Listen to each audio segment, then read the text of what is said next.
Deeper Than Music Radio. Deeper than music. The core of you, the fans, the truth is deeper than music, deeper than music. Simply the truth is the latest, the newest. It's deeper than music, deeper than music. The core of you, the fans, the truth is deeper than music, deeper than music. Simply the truth is the latest, the newest. It's deeper than music, deeper than music. Hello, hello, hello. Good evening, good afternoon, good morning, wherever you are in the world. Deeper Than Music Radio. Behind every great song, there's an even greater story. I like to say what's up to everybody listening to us on Amazon. Now you can listen to us on Alexa app. Just say Amazon or Alexa play Fierce's Deeper Than Music Radio show. iHeartRadio, Google Podcasts, Apple Podcasts, and all the other platforms streaming this podcast. Today we have a very special guest. You can't stop a movement and you can't stop good music. I know that when COVID hit, a lot of things came to a stop, and then it just changed everything. Life as we know it, Hollywood, but the talent will always prevail. Today we have a very special guest. He was in defpoetryjam, Pride and Glory, Fighting, Gun Hill Road, Law and Order.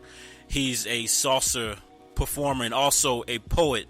Ladies and gentlemen, we have special guest Flaco Navaja here on Deeper Than Music Radio. Flaco, how I'm well, brother. Thank you so much for having me. Man, no, thank you.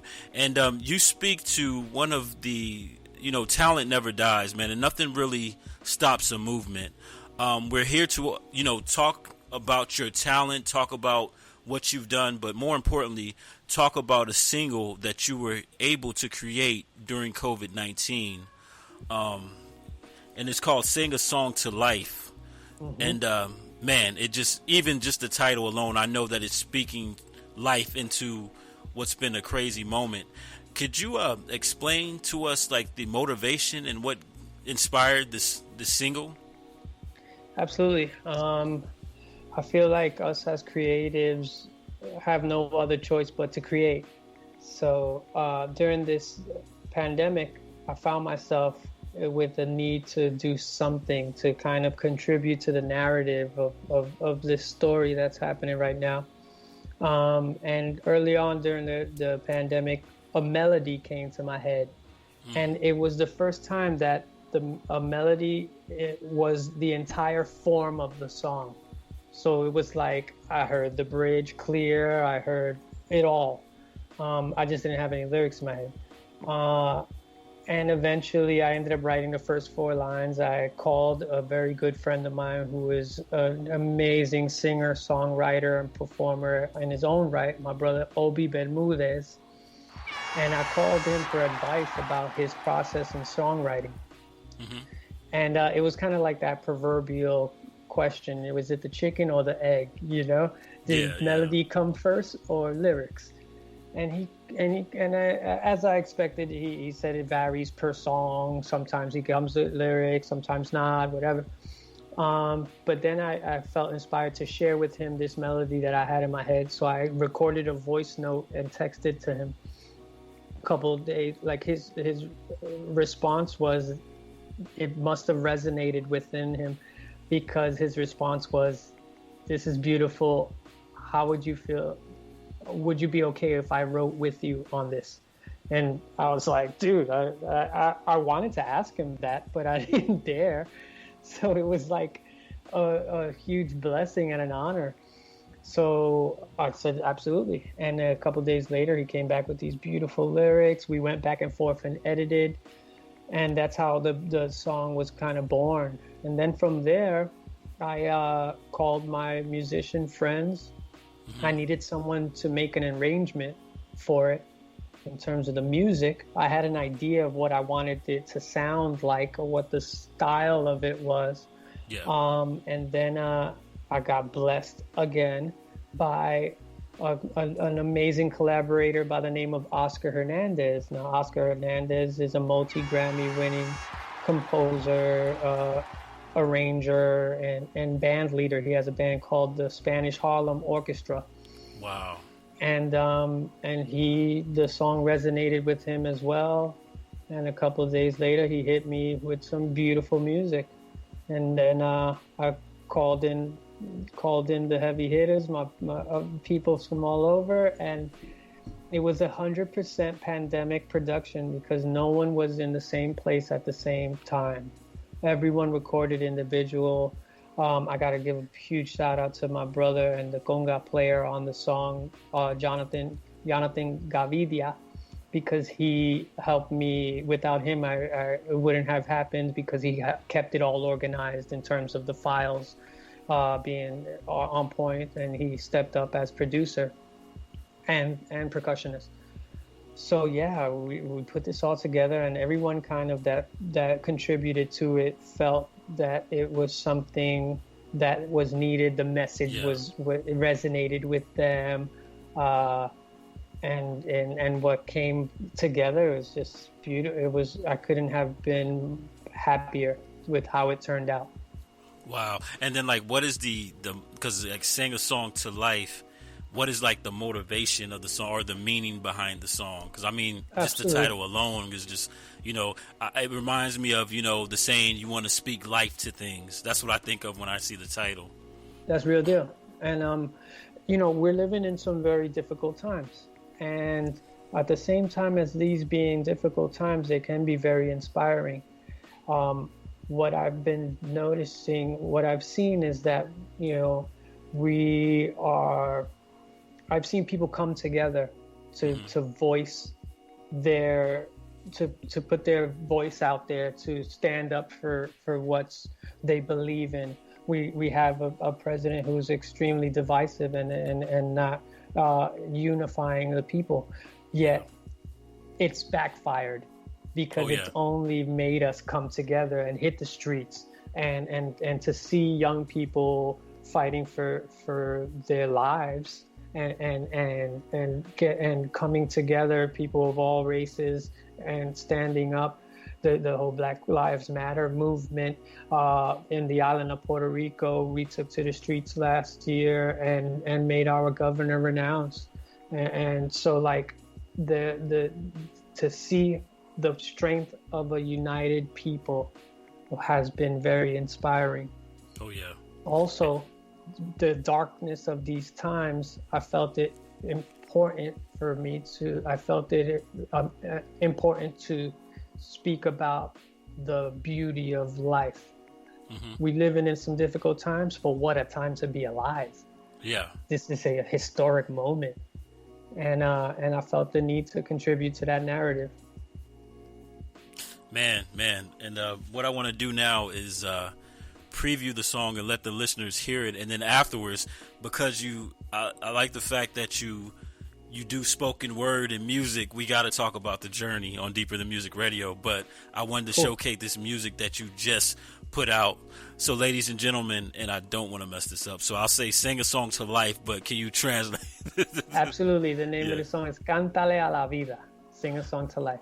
Ladies and gentlemen, here on Deeper Than Music Radio. Hi, this is Venus DeMarlo Thomas. You're listening to Deeper Than Music. Elele, a la la, necesitamos amor, necesitamos cariño, aunque sea de lejitos, pa' proteger los niñitos. Anoche soñé contigo, soñé que yo te abrazaba y que el tiempo no sobraba, que no nos faltaba nada. Canta corazón, ay pulmón respira, abre tu balcón y cántala la vida. Canta corazón, Ay, pulmón, respira. Viste la esperanza y hazle una armonía. Necesitamos mirarnos, aunque sea por video. Hablémonos detenido. Pon tu mano en el vidrio.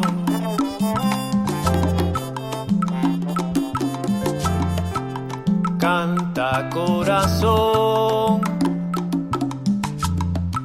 Ay, pulmón, respira. Abre tu balcón y cántale a la vida. Abre tu balcón y cántale a la vida.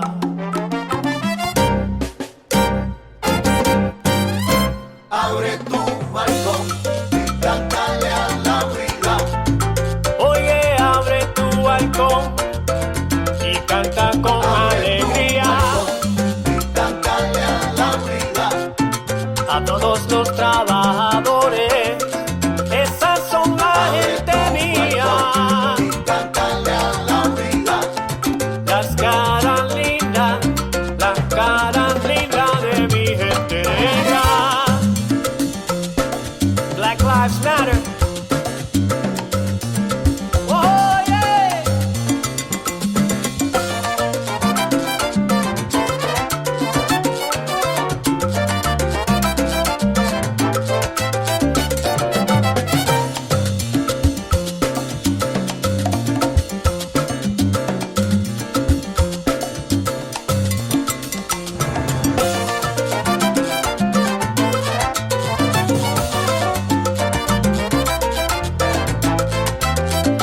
Oh, yeah.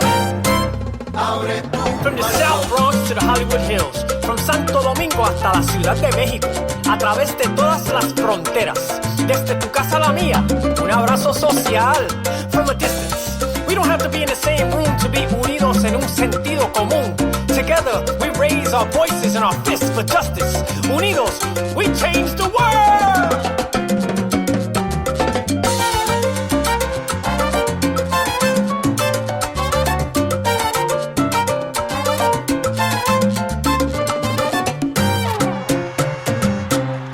Ladies and gentlemen, Flaco Navaja here on Deeper Than Music Radio. And I like that you said, you mentioned Black Lives Matter.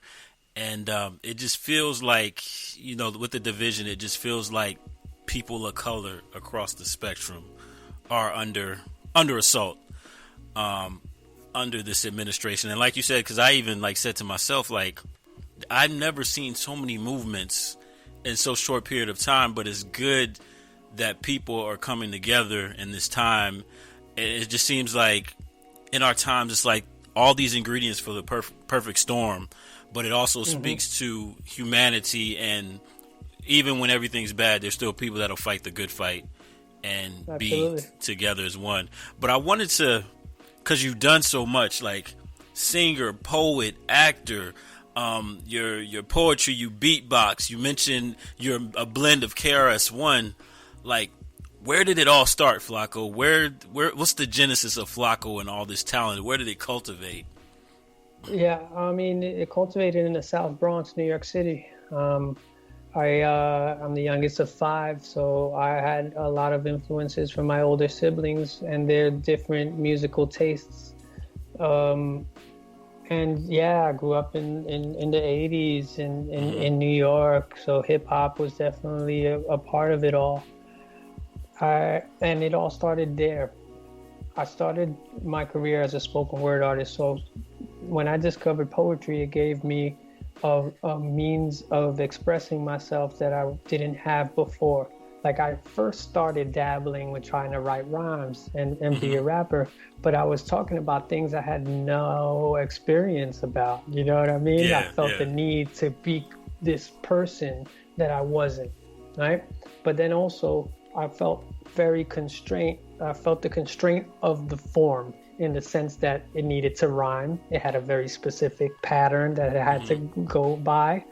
And when I discovered the poetry of the Nuyorican poetry movement, the people from the 70s like Mikey Piñero and the Reverend Pedro Pietri, and I discovered poetry that spoke to me in a way that none of the poetry that I was learning in school did, because this poetry that I was learning in school was, for lack of better words, written by dead white men. Yeah. It didn't talk to me. Yeah. It wasn't in my voice. It wasn't in my vernacular. It wasn't in my language. So when I was exposed to poetry that was, it opened up a whole new world of freedom of expression. I didn't feel the need to rhyme anymore. I could tell stories. They could rhyme if I wanted it. And then that kind of led me down a path. So I started performing poetry in open mics. Eventually I went to a spot called the legendary Nuyorican Poets Café in New York City and started performing there. At one point I was doing a show. This dude comes up to me and is like, hey, I'm a member of a theater company and we're doing auditions tomorrow for a street theater musical. Wow. You should come by. And I was like, all right, cool. You know, when you're young at that age, I was fearless.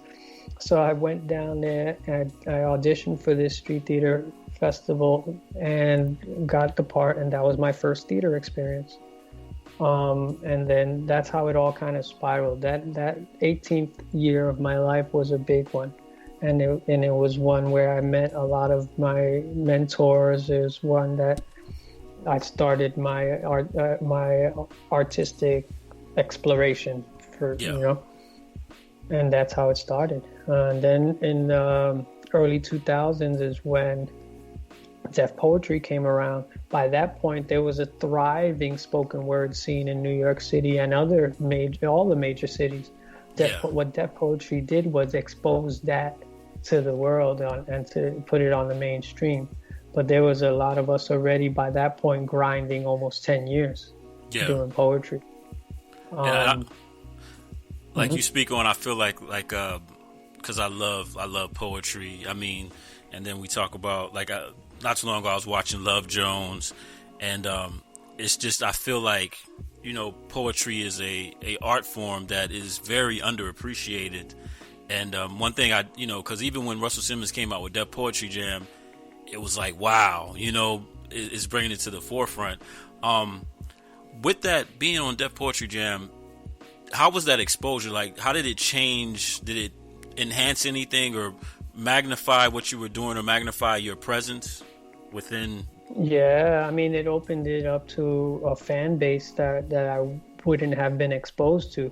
Because if you think about it, this is before like the boom of YouTube, before really the internet like really boomed out like that. So Def Poetry, what that did was it exposed, not only it gave me exposed me to a new fan base, but it also exposed us to what other poets in other regions were doing. So it was like this whole, we were exposed to each other. I got to see poets from LA and how they do it, and Atlanta and all the major cities.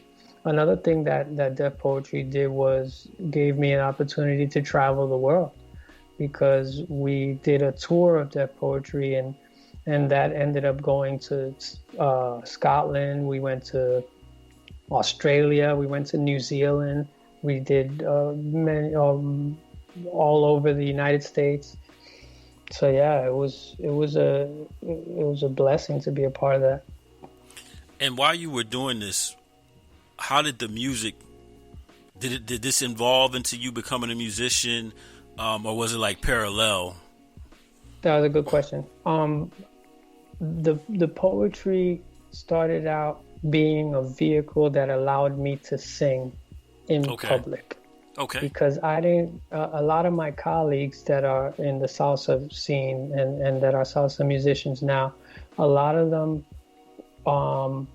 either grew up and learned music in the church, you know, or some of them went to music school.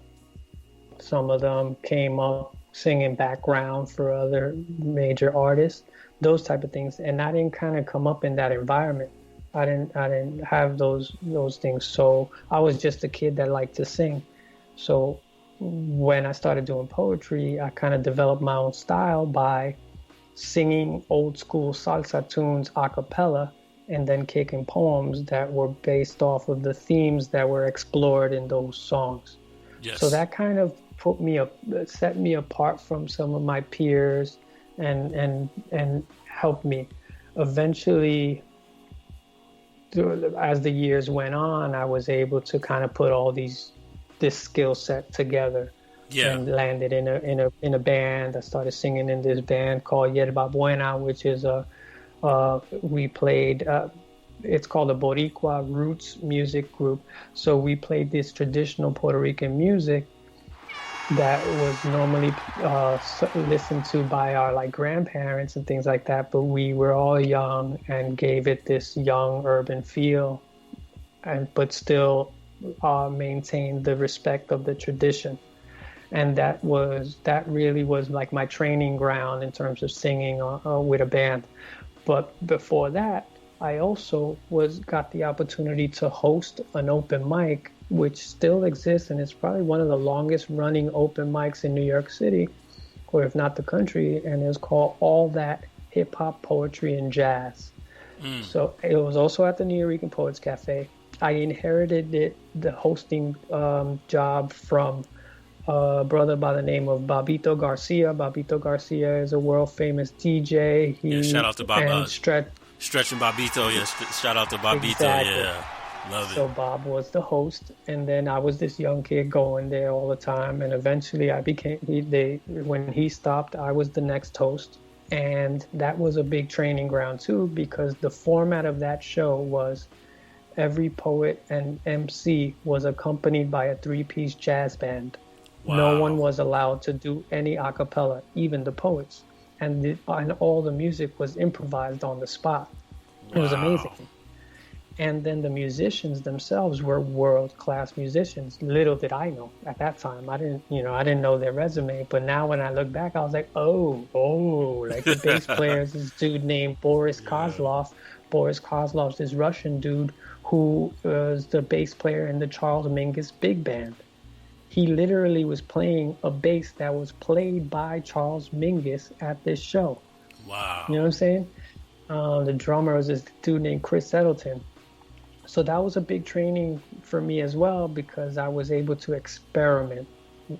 I would before starting the show, I would do a whole set by myself, and I'd tell the bass player, I'll hum a bass line, he'll start playing this bass line, and then I'll tell the drummer, do drum and bass. And then so we would kind of do these things, and I'll sing these old salsa songs, and it was just a great learning experience. And that's kind of been the case for my entire career. It's been learning on the job, but I've been blessed with having been exposed to such talented musicians, talented actors, talented directors that I may not have gone to a university for this, but I did learn on that level.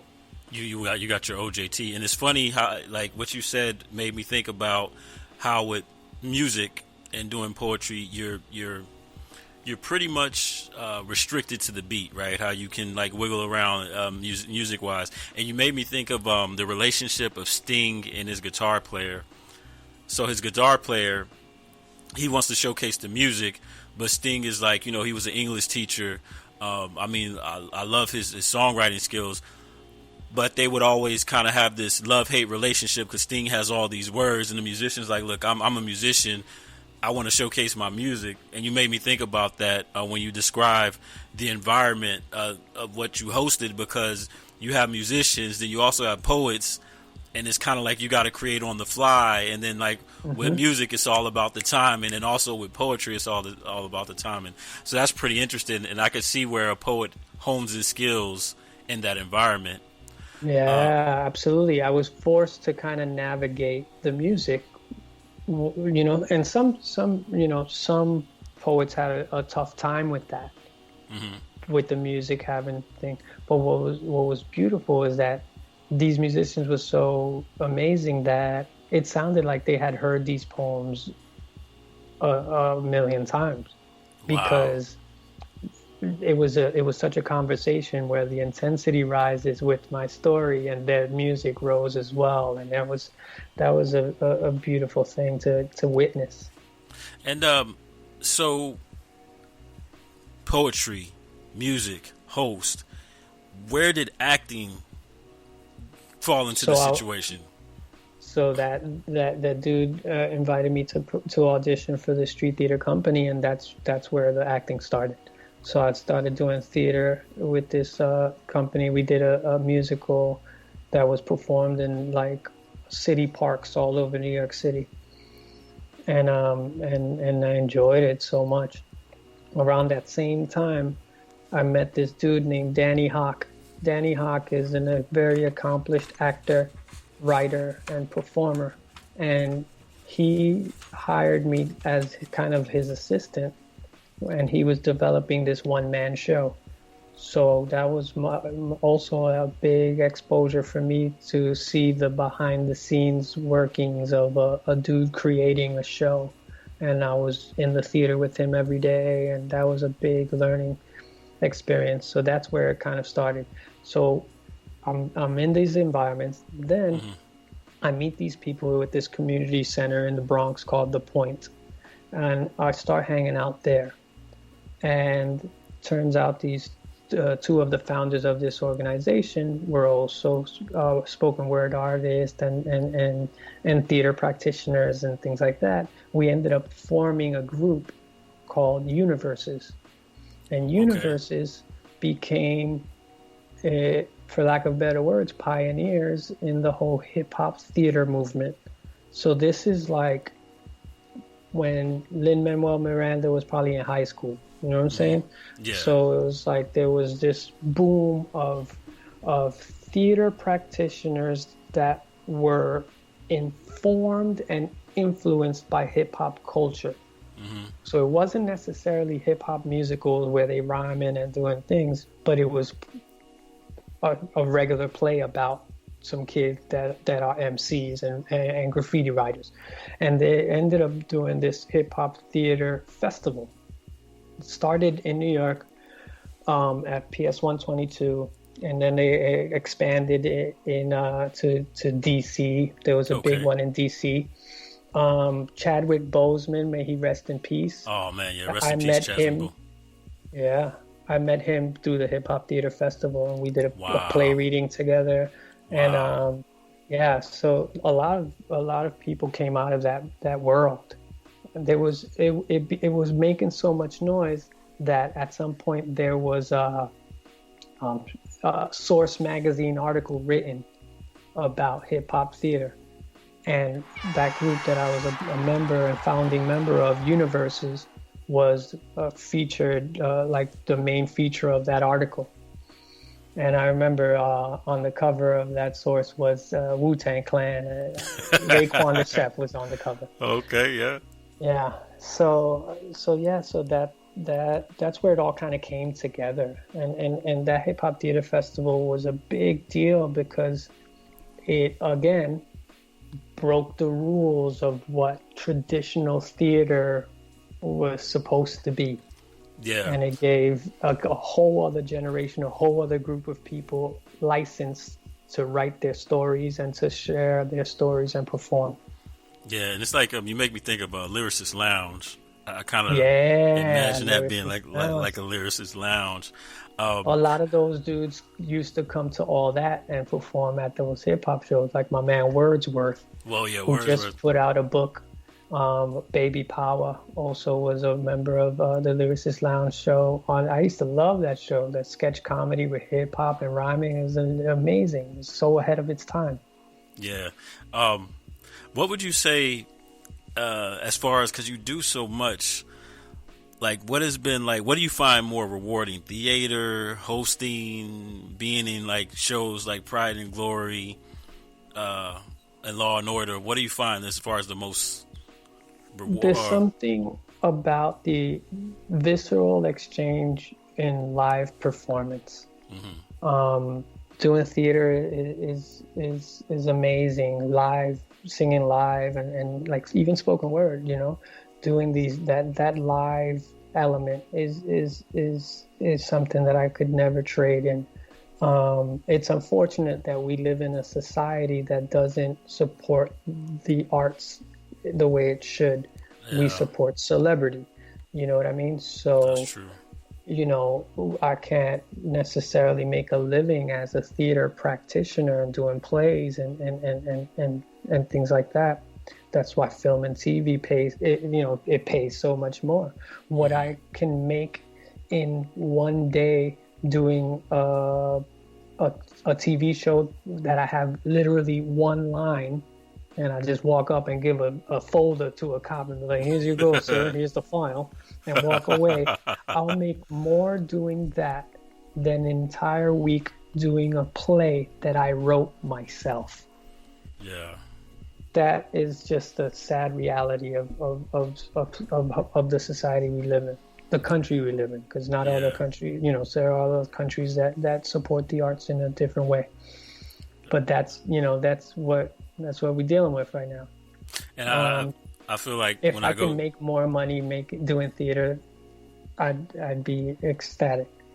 Yeah, because I feel like when I go to like spoken word and poetry, or even shout out to the Scat Jazz Lounge in Dallas Fort Worth, like I missed that. I got to find something equivalent to that in St. Louis. But I feel like when I go to a jazz venue or when I go to a poetry venue, you feel so lifted. Like it's an experience within itself, and you're amongst creatives and just that whole energy. And I just feel like it's a underappreciated art. And you said it perfectly. Like, hey, I have to do this to supplement that. But then also you speak about the live interaction. There's nothing that beats a live interaction between an entertainer, a poet, and the crowd. It's just that energy radiates and feeds off of each other. Yeah, absolutely. And then, doing poetry really opened the door to so much. And as a young person, it helped me a lot because it gave me it gave me a license to use my voice. And one of the things that I've done throughout the years, I've had the opportunity to do a lot of teaching work. Okay. In jails and community centers, things like that. And one of the things that I talk to a lot of these young men, most of the time it's young men, I talk about how, like, if you can stand alone in front of on a stage in front of a group of people and express yourself, then a one-on-one conversation with an authority figure would come easy. Wow, I never thought about that. That's true. That's definitely true. A lot of times we get into trouble because we aren't heard, or we don't we don't know how to express ourselves. So we express ourselves through anger, through violence, through you know what I mean? And that's one thing that, like, writing and poetry and reading and things like that has helped me. And I feel like it could help everyone. Mm-hmm. So my next question, Flaco. So somebody listens to this podcast, or somebody follows your career, a young person that aspires to step into your shoes. Mm-hmm. What advice would you give them going into the vast, multifaceted careers that you have partaken in? Learn the form, learn the rules, and then you can break them and make your own rules. You know what I'm saying? Read, and learn the form. Because I feel like I got to learn so much from the poets and other people that came before me.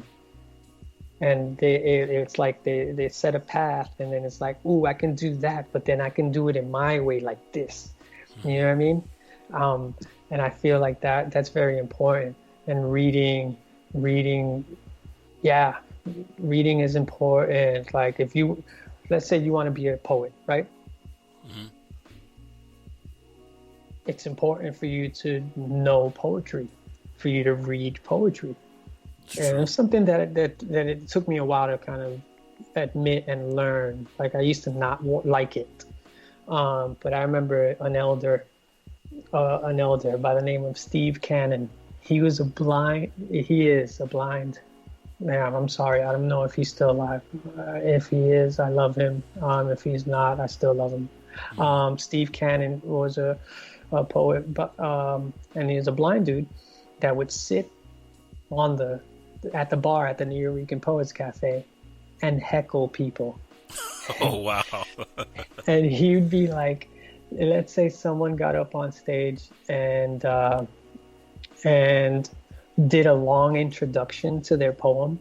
Like, I wrote this poem about my mother on a napkin on my way here, blah, blah, blah. And he'd scream on them like, just read the poem already. Things like that. Or like, if you can tell that someone was making it up off the top. Oh, wow. Okay. He'd be like, this ain't no comedy hour, bro. Read the poem. And I remember him pulling me to the side and taking a liking to me and being like, so who are you reading right now? Mm-hmm. And I'd be like, nah, no one really. He's like, you ain't going nowhere if you ain't reading somebody. And then he'll give me a list of people to read, Wow. Okay. So that, and I feel like that's super important to kind of respect the art form you're choosing to participate in. Yes. And you say like the greats studied the greats. You know what I mean? Mm-hmm. So it follows with that. It falls in line with that. My next question is, what does music, or just what is the creative? Because you do so much. What does the creative arts mean to you? It's breath. It's life. The creative arts are it's given me so much. It's given me so much. So the creative arts are super important to me. I think without them, I wouldn't know what path of my life would have gone down. I can't imagine. I was blessed with the opportunity to have started this journey at such a young age where I had no other choice. Like at this point, I'm in too deep. You know what I'm saying? Yeah. Okay. There's no switching it up. I think the creative arts have been super important and are super important in the development of young people. And it's not even like to choose an artistic life as a profession or a vocation. You know what I mean? But the aspect of thinking critically or exercising that part of your brain is super helpful, and I think it's important for us to kind of explore those things. Yes. And lastly, again, thank you for taking time to talk, share your journey. And I'm a fellow hip hop head, so I love to hear somebody that has, was there at the birthplace of hip hop and then just, experience it and then also flip it with poetry. So thank you for sharing your story. And your journey, and also the single. So my next question is shameless promotion time. Where can people get the single, hear the single, and what is Flaco doing for the remainder of 2020 into 2021? Absolutely. You can find the single is available for download on all the major streaming platforms, iTunes, Amazon, Spotify, Tidal, all of those things. So you can find it there. Cántale A La Vida. You can follow me on Instagram, Flaco Navaja, FlacoNavaja, and Facebook, Flaco Navaja, Twitter, Flaco Navaja. And what's next for me is I'm going to continue to record and work on the next single, and also to try to stay creative and healthy during this tough time. And just, be ready for when things open up. I have this solo show called Evolution of A Sonero that we produced and performed in New York City in last January. We also did it in Dallas, Fort Worth, at a theater company called Cara Mia. Okay. And the name of the venue is the Latino Cultural Center. Oh, okay. It was near Deep Ellum? Is that? I know. Yeah, Deep Ellum. I know exactly what you're talking about. Yeah, like Deep Ellum is the musical epicenter of the Dallas area. Yeah, I know exactly what you're talking about. So yeah, we did that last August. Funny story. Mm-hmm. Do you want to know what video? I just found this out. You want to know what video was filmed in Deep Ellum? This is throw you through a loop. Ice Baby was filmed in Deep Ellum. Yeah, nice. Vanilla Ice is originally from Farmers Branch, Texas, and yeah, if you look at the video, it's Deep Ellum. So, I heard they're working on a biopic about his life. Oh yeah, that's forgot who they were going to have playing it. But so I'm just getting ready for when things open up to be able to do that show again in different venues, and also just continue to put out some content. That we if we're stuck home, then it's created, what the beauty of it is that it's created this virtual world. Now we're able to collaborate with people from wherever. Thank God for technology. We can, collaborate with people from wherever. Also, put out content. Yes. And consume content. And so that's what I'm focusing on, is trying to stay creative. Yeah, man, and it's all good. And thank you again. Love talking to you, and if you're ever in the St. Louis area, let me know. I want to come out because I miss the poetry, I miss the jazz. But like you said, during these times, people have been creative and we're able to keep the content going. And even though we're far apart, it's brought the world together. So, ladies and gentlemen, another great interview with actor, poet, musician Flaco Navaja, and you heard it here on Deeper Than Music Radio. Thank you. Deeper than music. The core of you, the fans, the truth is deeper than music. Deeper than music. Simply the truth is the latest, the newest. It's deeper than music. Deeper than music. The core of you, the fans, the truth is deeper than music. Deeper than music. Simply the truth is the latest, the newest. It's deeper than music. Deeper